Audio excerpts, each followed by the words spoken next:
Nahulog po sa investigador ng bayan ilang scholar ng Technical Education and Skills Development Authority o TESDA.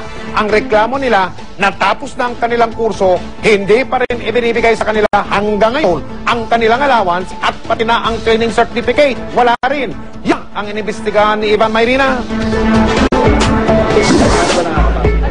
Namumuti na ang mata ng ilang Pangulong Gloria Scholarship graduates ng Infotech Institute of Arts and Sciences sa Pasig. Bilang scholar kasi ng Technical Education and Skills Development Authority o TESDA, ang 60 pisong daily allowance na laan sa kanilang ahensya hanggang ngayon, absent sa kanilang bulsa. Kapwa natapos na ang pagsasanay ng mga scholar sa ilalim ng kursong Food and Beverage at Barista noong Enero at Pebrero, pero ang dapat na pambaon nila ng pasukan, abay, inaabot na ng siyam-siyam. Hindi kayo nabigyan kahit single?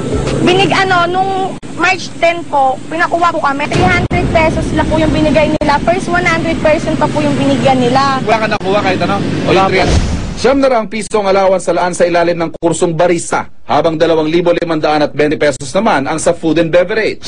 Nangihinahin din po kasi kami doon sa allowance kasi po sayang po yung mga pamamasahe po namin. Kahit ang training certificate ipinagdadamot daw sa kanila.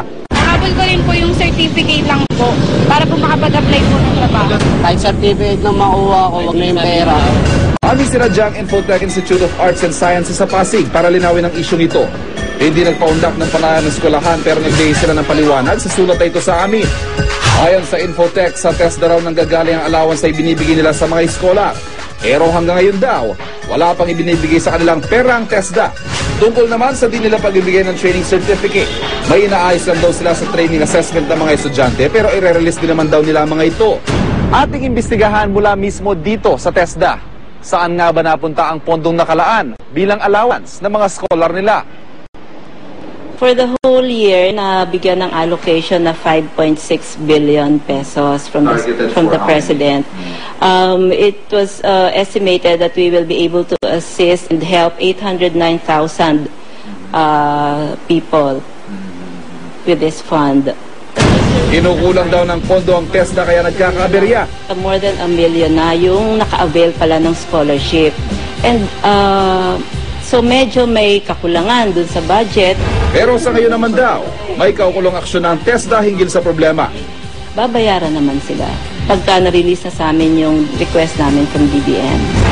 Ayon pa sa TESDA, papakiusapan nila ang Infotech na ibigay ng training certificate sa mga eskola. Hindi dapat i-hold ng school kung talagang nakatapos na sila. Abay, hanggang kailan pa kaya maghihintay ang mga scholar para sa kanilang allowance? Pati na para sa kanilang training certificate, TESDA at Infotech Institute of Arts and Sciences. Patuloy kayong tututukan ng investigador ng bayan.